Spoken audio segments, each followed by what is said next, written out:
আসসালামু আলাইকুম। সবাইকে স্বাগতম এক্সপ্লেন আপডেট চ্যানেলে। একজন বাবা যখন নিজের সন্তানের জন্য অস্ত্র তুলে নেয়, তখন সে আর শুধু একজন মানুষ থাকে না, সে হয়ে ওঠে ধ্বংসের আরেক নাম। আর যেদিন বিশ্বাসঘাতকতার মুখোমুখি হয় একজন ক্ষমতাবান মানুষ, সেদিন ক্ষমার নয়, শুরু হয় প্রতিশোধের গল্প। আজকের পর্বে এমন কিছু ঘটনা ঘটেছে যা শুধু শেহজাদের জীবন নয়, বদলে দিতে পারে পুরো সাম্রাজ্যের ভবিষ্যৎ। বছরের পর বছর লুকিয়ে থাকা সত্য ধীরে ধীরে সামনে আসতে থাকে, আর সেই সত্য জানার আগে একের পর এক শত্রু ঘিরে ফেলেছে শেহজাদকে। চলেন শুরু করা যাক আজকের গল্প। নিজের মেয়ে ফেয়াকে অপহরণ করা হয়েছে, এই খবর পাওয়ার এক মুহূর্ত দেরি করেননি শেহজাদ। একজন বাবা তখন আর আইন মানে না, ভয় মানে না, মৃত্যুকেও পরোয়া করে না। চোখে ছিল আগুন, চোখে ছিল আগুন, মনে ছিল একটাই প্রতিজ্ঞা, আজ হয় আমার মেয়ে ফিরবে, নয়তো রক্তে ভেসে যাবে পুরো আস্থানা। দলবল নিয়ে শেহজাদ পৌঁছে যায় অপহরণকারীদের গোপন ঘাঁটিতে। এরপর শুরু হয় ভয়াবহ সংঘর্ষ। চারিদিকে শুধু গুলির শব্দ, চিৎকার আর মৃত্যুর আতঙ্ক। একে একে সবাই শেহজাদের সামনে হার মানতে শুরু করে। কিন্তু শেষ মুহূর্তে একজন অপহরণকারী ফ্রেয়াকে ডাল বানিয়ে পালিয়ে যাওয়ার চেষ্টা করে। ঠিক তখনই শেহজাদের চোখে ভেসে ওঠে নিজের মেয়ের অসহায় মুখ। মুহূর্তের মধ্যে ট্রিগারে চাপ পড়ে, একটি গুলি গিয়ে লাগে অপহরণকারীর পায়ে। সে মাটিতে লুটিয়ে পড়ে। ধীরে ধীরে তার সামনে গিয়ে দাঁড়ায় শেহজাদ। কণ্ঠে ছিল আগুন, চোখে ছিল প্রতিশোধ। তোর বাবা তোকে শেখায়নি কার মেয়ের গায়ে হাত দিতে হয়? আমি শেহজাদ। আমার পরিবারের দিকে যে হাত বাড়াবে তার বিচার আদালত করবে না, আমি বিচার করব। এই একটি মুহূর্ত যেন সবাইকে বুঝিয়ে দেয় গোলাম মারা গেছে, কিন্তু ফিরে এসেছে শেহজাদ। অন্যদিকে রিশাদের রাতের ঘুম উঠে গেছে।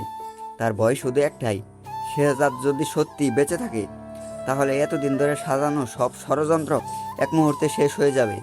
সে গোপনে হাসপাতালের এক নার্সকে ফোন করে জানতে চায় শেহজাদ সে কি এখনো বেঁচে আছে। নার্সের মুখ থেকে হ্যাঁ শব্দটি শোনার পরই রিশাদের বুক কেঁপে ওঠে, কারণ সে বুঝে যায় এবার তার হিসাব চুকানোর সময় গনিয়ে এসেছে। এরপর শেহজাদ নিজের অফিসে ফিরে আসে, যে অফিসে এতদিন তার অনুপস্থিতির সুযোগ নিয়ে অনেকে নিজের স্বার্থ হাসিল করেছে। সেই অফিসে আবার ফিরে আসে প্রকৃত মালিক। তার প্রবেশের সঙ্গে সঙ্গে নেমে আসে মৃত্যুর নীরবতা, হাতে জ্বলন্ত সিগারেট, চারপাশে অস্ত্রধারী লোকজন, আর চোখে সেই পুরনো কঠোর দৃষ্টি। হঠাৎ সে একটি বন্দুক টেবিলের উপর রেখে বলে, আজ তোমাদের একটা পরীক্ষা নেব। তোমাদের মধ্যে যে নিজেদের কর্মচারীদের গুলি করতে পারবে, সে হবে আমার সবচেয়ে বিশ্বস্ত মানুষ। সবাই ভয়ে নিশ্চুপ হয়ে যায়, কিন্তু একজন কর্মচারী বন্দুক তুলে নিয়ে সহকর্মীদের দিকে নয়, বরং শেহজাদের দিকে তাক করে। তার কণ্ঠে ছিল সততা। আমি এত বছর যাদের সঙ্গে কাজ করেছি, তাদের সঙ্গে বিশ্বাসঘাতকতা করতে পারবো না। প্রয়োজন হলে আপনাকে গুলি করব। সে ট্রিগারে চাপ দেয়, কিন্তু গুলি বের হয় না, কারণ সে ট্রিগারে কোনো গুলি ছিল না। শেহজাদ হেসে বলে, আমি তোমাকে পরীক্ষা করেছিলাম, কিন্তু তুমি পাশ করেছ। আজ থেকে তুমি আমার বিশ্বাসী মানুষ।